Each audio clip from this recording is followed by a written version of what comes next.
All right. So the first thing that I need to make sure to say about this video, guys, is that it's going to be a long one because level 3 has quite a few kind of steps in it. And so what I'm going to do is I'm going to go one step at a time here. I need to tell you ahead of time to feel free to pause this if you need to stop this video at any point to kind of do the work and then go to the next step. That's more than okay. Just make sure to go step by step. So I'm going to start from the very beginning here with the tasks for level 3. And the first one says to use your checklist, your opinion writing checklist, to assess your essay and see what areas you could improve. It says be hard on yourself. Don't give yourself yes on every single element. All writers have room to grow. So let's start there. So if you're on level 3, you're going to get a checklist that looks like this. Okay, and you'll notice that it has two parts to it, level 4 and level 5. Okay, grade 4, grade 5. What I'm going to do is I'm going to show you what each of these pieces kind of mean, and I'm going to show you how you would use that to look at your essay. Okay, so for example, this very first box talks about the overall structure of your essay. It says, I made a claim about a topic or a text, and I tried to support my reasons. So when you look at your essay, this is saying, did you make a thesis statement? When I look at my essay that I made, and I'll share this with you, okay, I see that I've made a thesis statement here.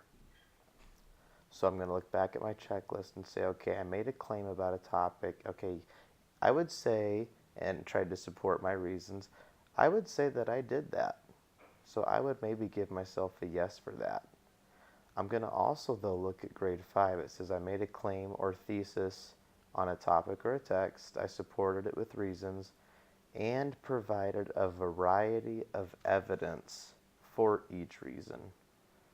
So grade 5 is really asking me about a variety of evidence. So when I look at my essay again, okay, I got my thesis, I've got my reasons.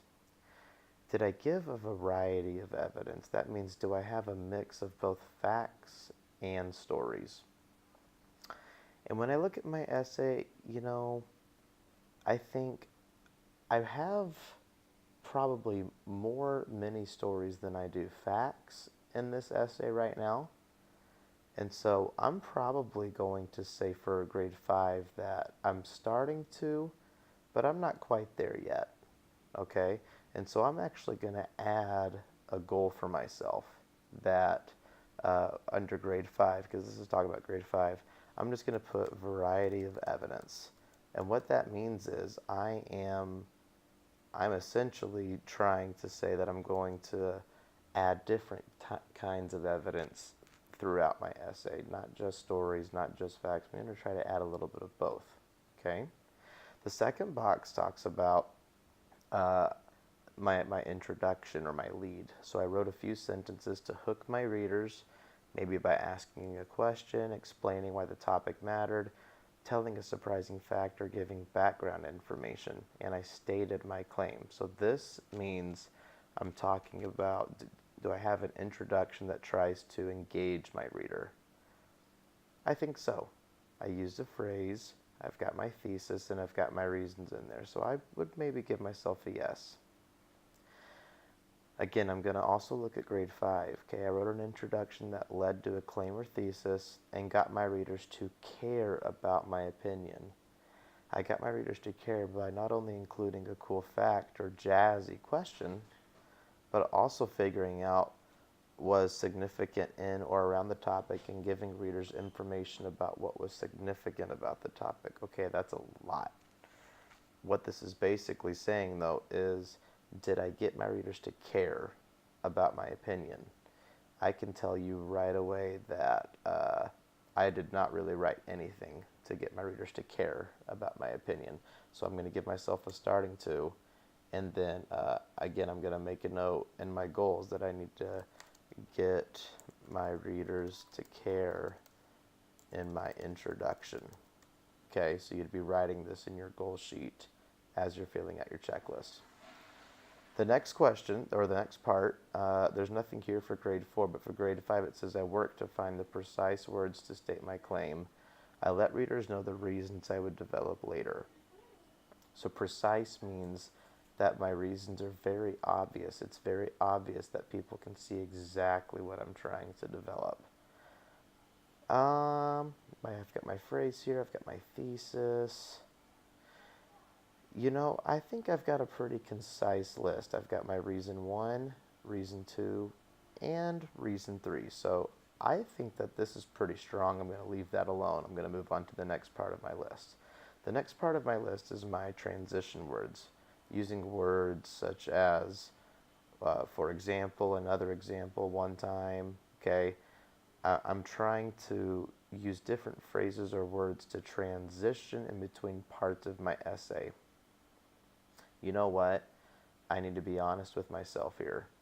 I am using transition words only at the beginning of my paragraphs right now.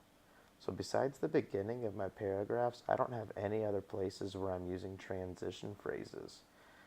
And that's a problem because I'm not using them as often as I need to glue my paragraph together. And then if I look at grade 5, it says I use transition words and phrases to connect evidence back to my reasons using phrases such as this shows that. So if I'm not doing this, I'm definitely not doing this. So I need to add under grade 4 goals that first I need to add more transition phrases. If I can spell here. Add more transition phrases in my paragraphs. And then under grade 5 goals, I need to add phrases that link my evidence to my reasons. Okay, I might space these out a little bit so I can see that they're different goals. Okay. Next, I helped readers follow my thinking with phrases such as another reason and the most important reason. I used phrases such as consequently and because of to show what happened. I definitely think I'm using another reason and the most important reason at the beginning of my paragraphs. See, here's another reason, and although my dad is definitely my number 1 fan because I think I'm doing this, but I'm not using phrases that show because to show what happened. So I'm not using most consequently and because of. I haven't used any phrases like that. So I need to add phrases that show what happened. Add phrases that show what happened. Okay. And you make these notes however they're going to make most sense to you because this is your goal sheet. I used words such as specifically and in particular in order to be more precise. So a few people asked me about this one. This is talking about if you're using examples, making sure that you use words like these to let people know you're talking about something very, very specific. So I definitely don't have this in my paper. Okay, so you're going to notice right away I am making quite the goal sheet for myself. I have a lot of things that I need to improve on. I have a lot of things that I need to fix, and that's okay. That's okay. There's nothing wrong with that. The next part, looks like I'm almost done here. Oh, got another page to go still. At any time, if you need to pause this video to work on some stuff, then do that, okay? The next part is the ending. It says, I wrote an ending for my piece in which I restated and reflected on my claim, or your thesis, perhaps suggesting an action or response based on what I had written. So the ending of my essay, let's see. I restated my thesis, I reflected on it, suggesting an action or response. So this means I'm trying to get someone to do something or maybe think about something. I'm wondering if I did that.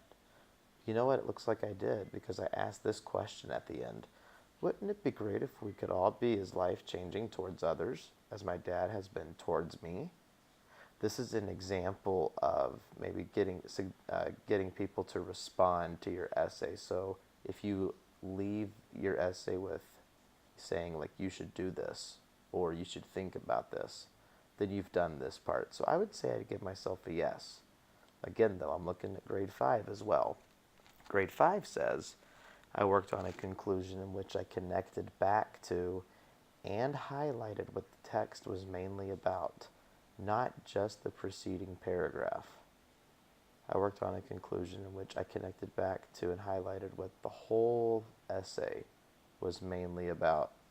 So, yeah, if your conclusion is talking about the entire essay, not just the last paragraph, then you would be able to give yourself a yes. And I actually think my paragraph does that.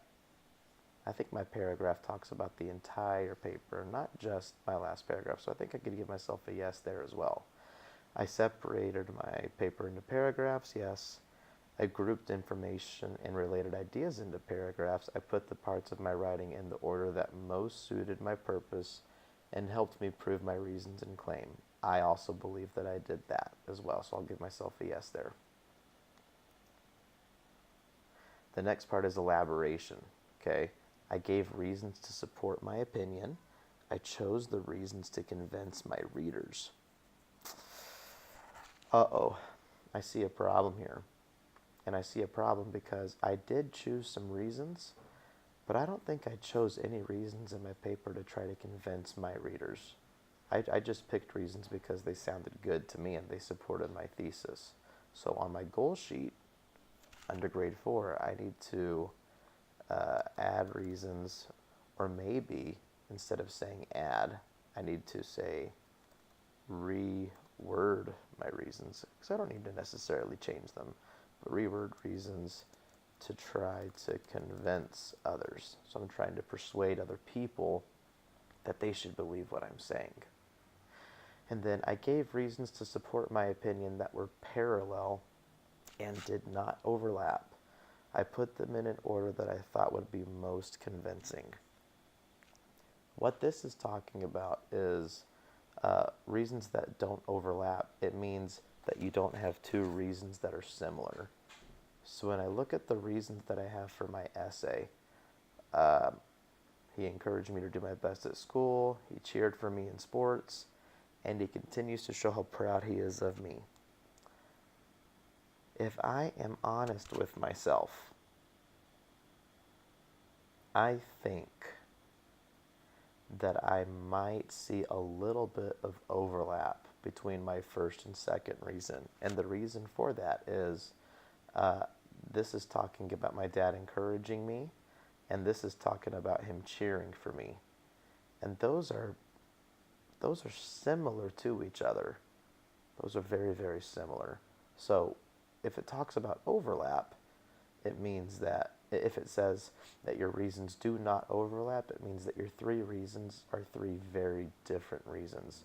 So I need to add something on my goal sheet, okay, where it says look at reasons 1 and 2 for overlap. I might need to see if I can reword those reasons so that they don't overlap as much, that they're a little more separate from each other. I included examples and information to support my reasons, perhaps from a text, my knowledge, or my life. Yes, I did that. I used some mini stories and some facts.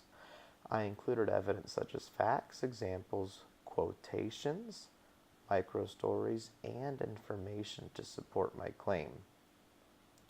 Well, I know that I included facts. I put some examples in there, some mini stories. Quotations and information, I don't think I did that. So I need to see if I can, under grade 5, add quotations and information for evidence. Quotations and information, okay? And then I discussed and unpacked the way that the evidence went with the claim. So I'm basically saying here that I'm trying to make sure the readers understand how my evidence fits with my claim. this would mean that